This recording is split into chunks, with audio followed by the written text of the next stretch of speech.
So, as Amy was pointing out a minute ago about our prayer life, she was sharing how we need to let it go. That when we say we're handing it over to you, we need to let it go. Which is a perfect lead-in for this morning. When we do pray, how much time do we spend with God? Is it 5 minutes, 10 minutes, an hour, maybe 2? Or is praying a passing thought? Yeah, I got to go do this. Yeah, it doesn't really happen. I need to go talk to God. I don't have time for it right now. Paul tells us that we are to pray without ceasing. To continue to joyfully and thankful, to be joyful and thankful no matter what is going on in our life. Old church choir, never going to steal my joy. We're supposed to always be joyful no matter what's going on in our life. But why? Why are we supposed to have this joy? Why are we supposed to be thankful no matter what's going on? Because no matter what is going on in our life, God can use that for His glory. He can use a broken down car. Yeah, He can use a broken car. He can use a house fire. He can use tragedy to glorify Himself through us. And through that we get blessings. We are blessed through that. But we choose to focus on the negative aspect of it, the negative side of it, instead of looking on the joyful side. God wants to work with us. He wants to be part of us. He wants to bless us. He wants us to be thankful for that.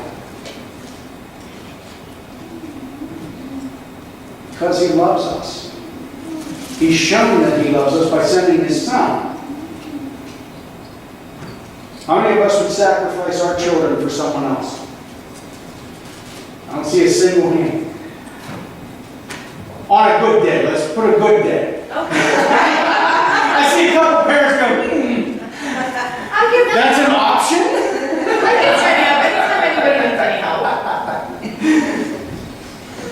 But let's be honest. We would not, regardless of how angry we are with our kids, we would never give them up for the world, right?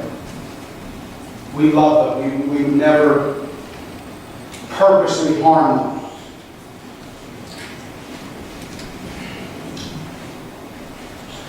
So, what does Paul mean when he says we are to pray without ceasing? Does that mean we have to be on our knees 24 hours a day, hands lifted up, heads bowed, eyes closed, in a somber voice, giving an elegant prayer? No. We wouldn't get anything done, right? Nothing would happen. But as I say that, maybe that's a good thing.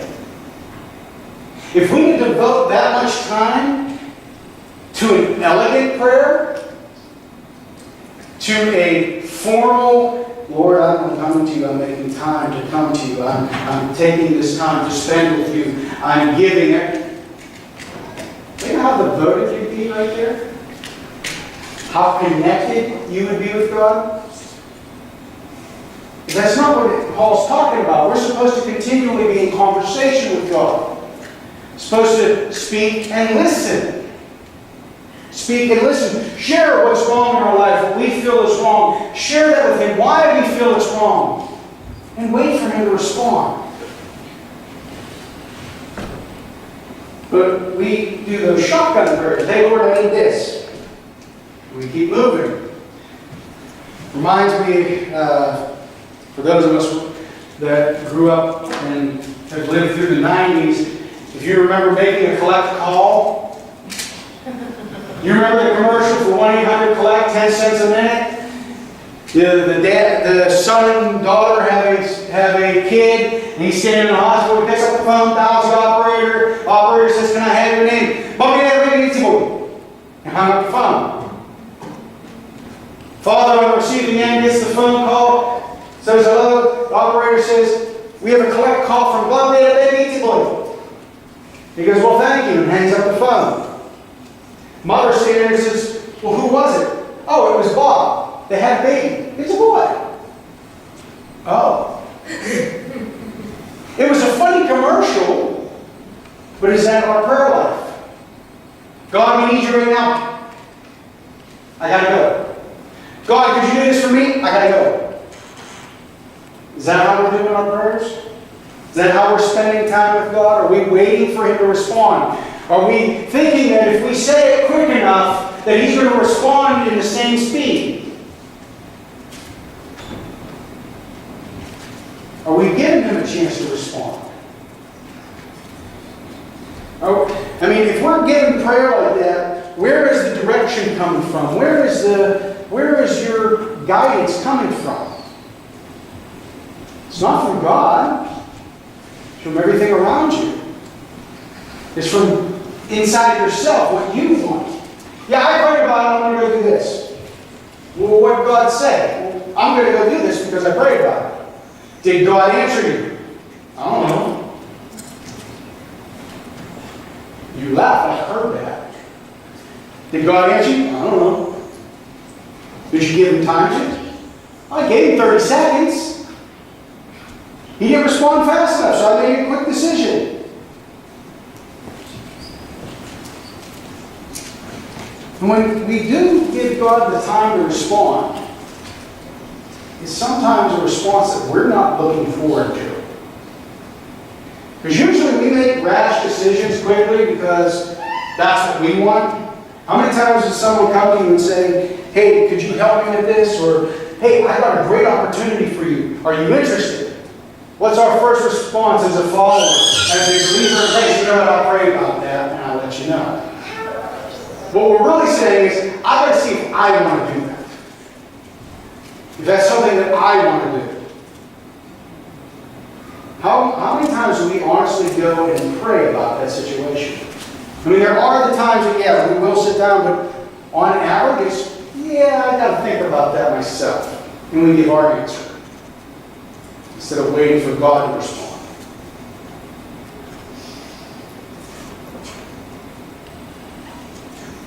So many things that God would have us do differently than what we would do.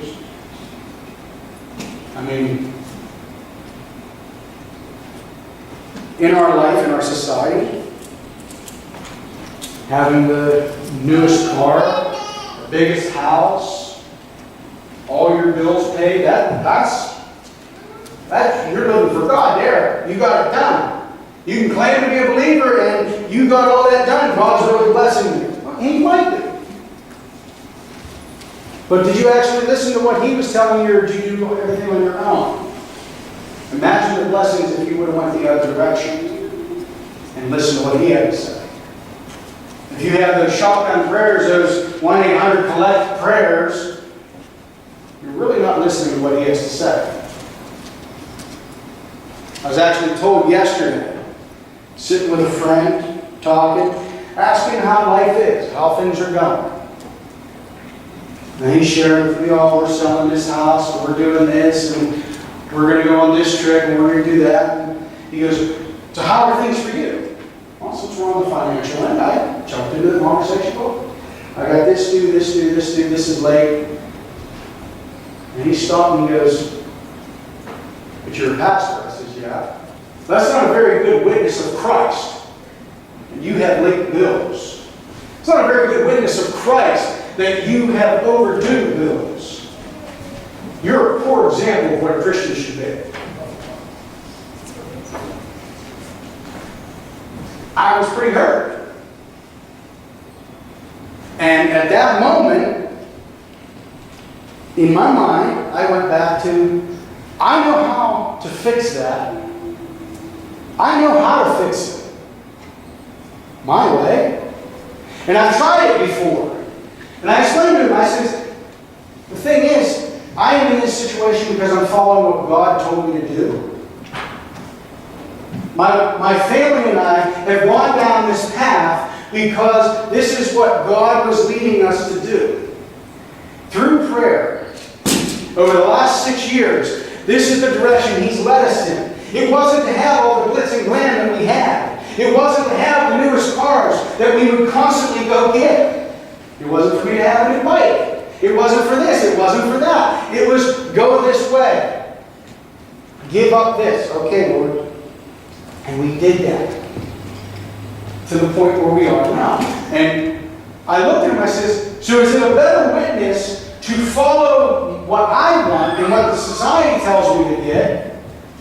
Or is it a better witness to give up everything and follow God? Which is a better witness? To follow fortune and fame or follow God? In everything that He's told me to do, He's helped us get through it. It hasn't been pretty. In any sense of the word. Nothing we've gone through has been pretty. But I trust in Him. And when I go, before I go any further, I want to say, I'm guilty of the shotgun prayer. I'm not saying anything that I have not done. Over the last couple of months, I've let the world around me kind of dictate, or not dictate, but get into my head and say, you're not where you should be. You should be better than this. You should have more than this. You should be here. You should be there. And I can still hear God back. Listen to what I told you. Don't move. But I want to, don't move. But I said stay. Huh? As Beth shared last night, but I.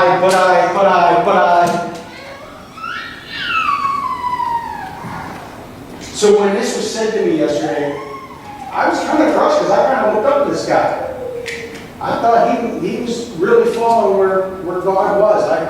I admired that. And when he said that, it was just like, wow. I can't believe that came from you. But it got me thinking a little bit.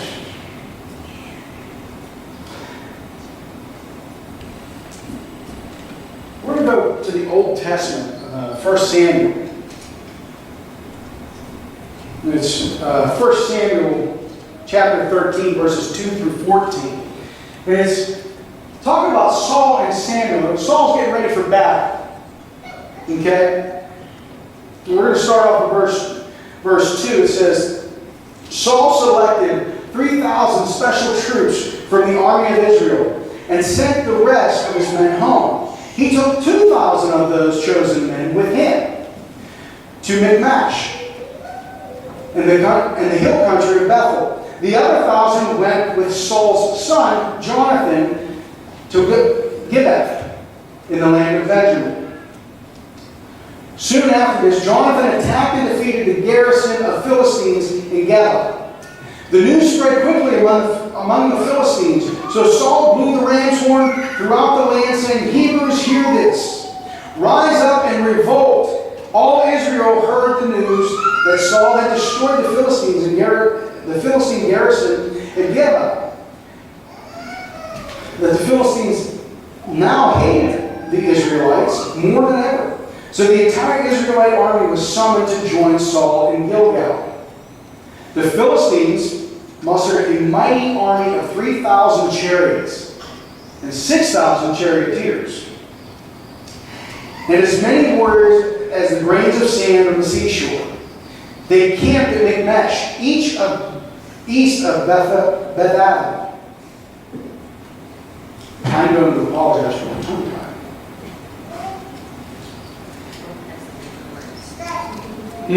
Old Testament words. The men of Israel saw what a tight spot they were in. And because they were hard pressed by the enemy, they tried to hide in caves, thickets, rocks, holes, and cisterns. Some of them crossed the Jordan River and escaped into the land of Gad and Gilead. Meanwhile, Saul stayed at Gilgal, and his men were trembling with fear. Saul waited there 7 days for Samuel, as Samuel had instructed him earlier. And this is referring back to 1 Samuel chapter 10, verse 8, Samuel tells Saul to go to Gilgal ahead of me, and I will join you there to sacrifice burnt offerings and a peace offering. You must wait 7 days until I arrive and give you further instructions. I'm going to pause there for a second. Samuel gave Saul direction from God. God spoke into Samuel and says, go tell Saul this is what he's got to do. He had a direct line through Samuel. Go do this. Saul went and did. And he waited. And waited. And waited. 7 days. But Samuel didn't come. At least not as quick as Saul wanted him to. So Saul, after waiting so long and looking around, decided to take matters into his own hands. And the middle of verse 8 here says, but Samuel still didn't come. Saul realized that his troops were rapidly slipping away. So he demanded, bring me the burnt offering and the peace offering. And Saul sacrificed the burnt offering himself.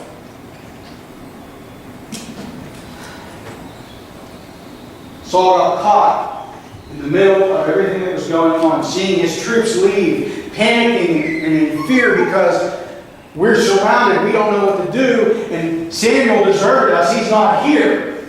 He told us he was going to come and give the offering, and he's not here. We're leaving, we're out of here.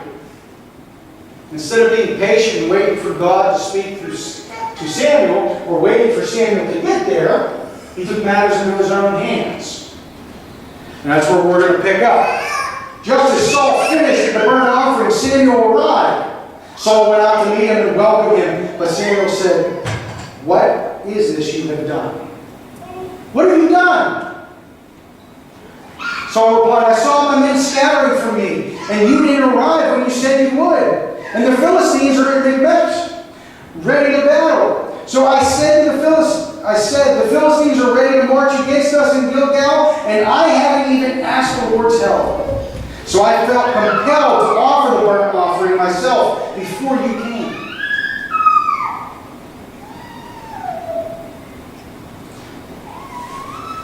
Now this is what gets me.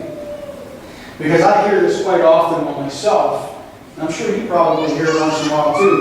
When we send out that prayer, when we send out that shotgun 1-800-collect prayer and don't wait for the answer, and we go and do what we want to do because we think we're doing right, these are the words we hear from God. How foolish. How foolish was that?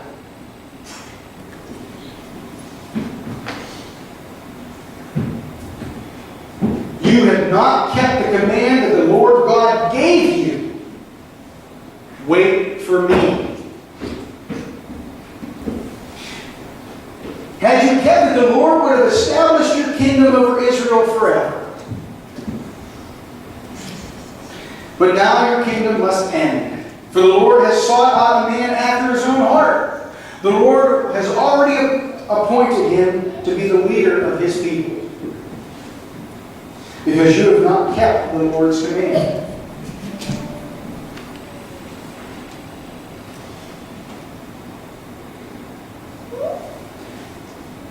How many times do we do foolish things because we don't spend enough time with God? How many times do we make big mistakes because we don't wait for God to answer us? When we go to prayer, it's real quick. Hey, here you are, I'm out. I don't have time to wait for you. I don't have time to listen. I don't want to know what you have to say. I gotta go. But hey, if you could, because I know you will because you love me, you're going to do this for me. We treat him as a genie. Now, I don't know about you, but I don't have that magic lamp. Give me 3 wishes. I want a million more. I find myself, like I said, doing the shotgun prayers at times. But when I spend time with him, when I stop to think and listen to what He has to say and try to process that, He gives me direction. He gives me strength and stability that I didn't even think I had. Go and do. Okay, what about the next step? I just told you to go do. Don't worry about the next step. I'll tell you then. Because Saul was told to go and wait. And I will bring you instruction. And we will do the sacrifice, and I will instruct you then.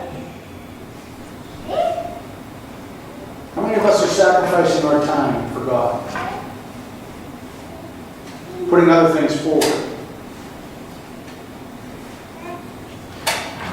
What calls are you throwing up?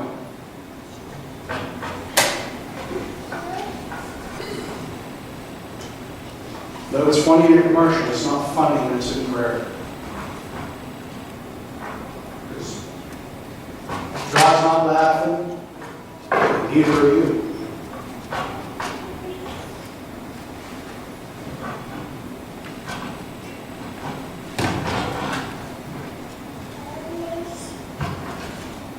How long can you go without a response from God?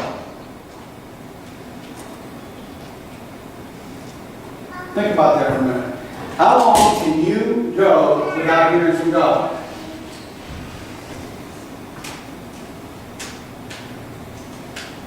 If we honestly have welcomed Him into our hearts, if we honestly brought Him in as part of who we are, how can we go without hearing from Him?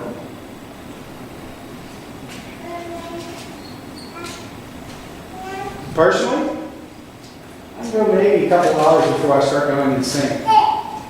Start asking, well, why is this happening? And I start getting stressed out, and I start getting wound up, and looking for different directions. Okay, maybe I can go this way, maybe this will make it better. Or maybe I can go here, maybe that. Because I stop listening, I start panicking. Because I'm looking at everything that's going on around me, and I lose focus in Him. And I forget to listen. And I throw up that genie prayer. Hey, Lord, fix this. And I hear you're being a fool. I've been trying to tell you how to fix that. But you're trying to do it yourself. You're trying to listen to what everyone else has to say. Trying to go where they're telling you to go instead of where I told you to stay.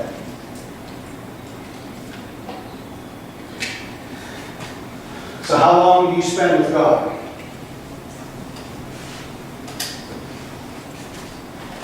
Is it enough?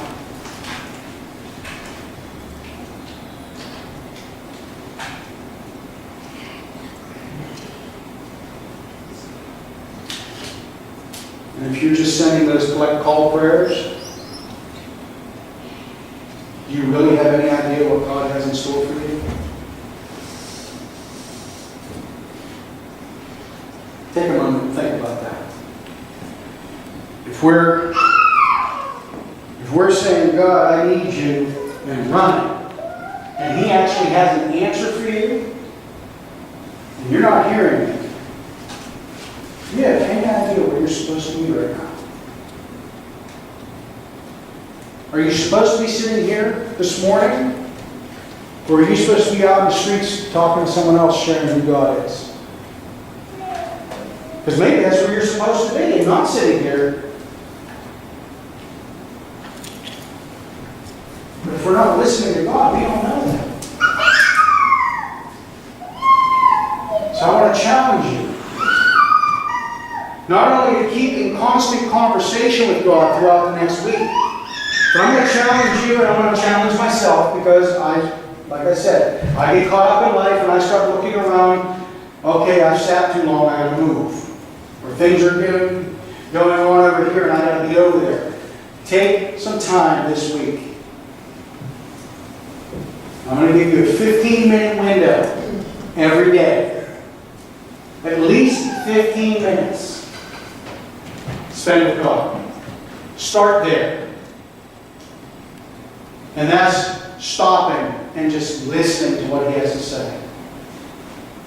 Stopping and waiting for Him to respond.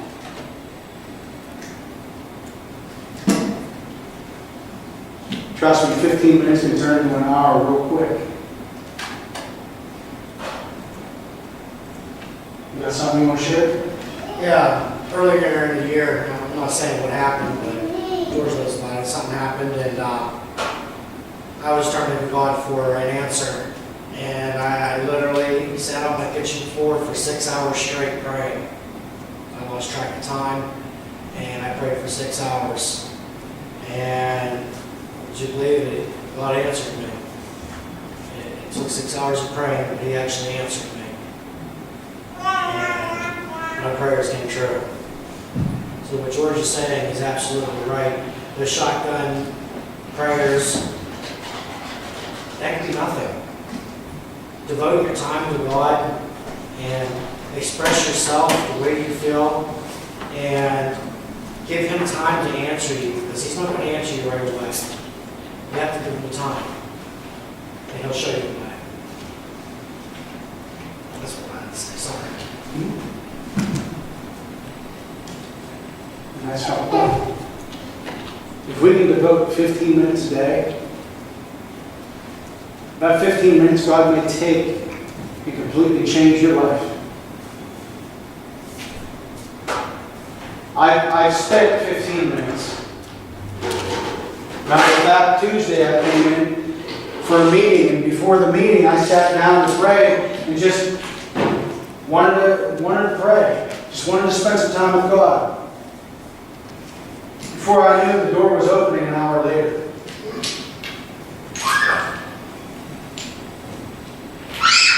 Spend some time with Him this week. Don't give Him this, Bob, we had a big pizza boy. Don't give that type of time to God, because you get out what you put in. If you want to hear from Him, you got to be patient and wait.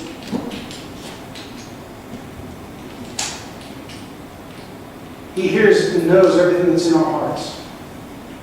But He can't answer us if we're not listening. Quit trying to call and collect.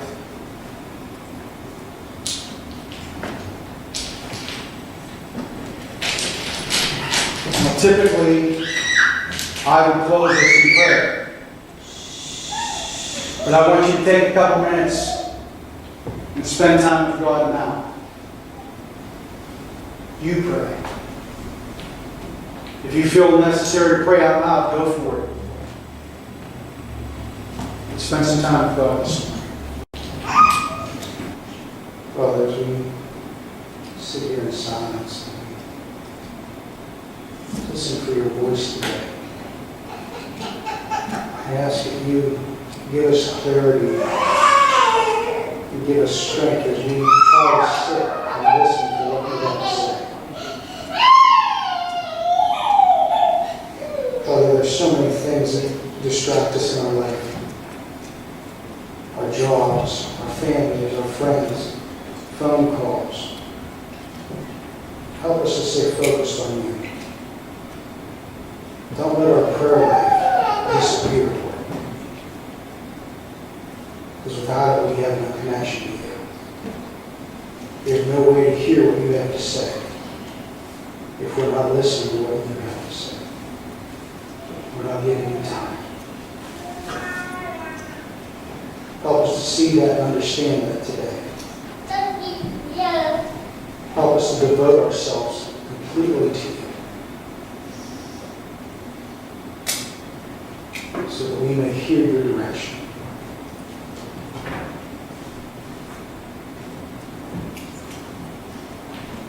Father, I ask this in the name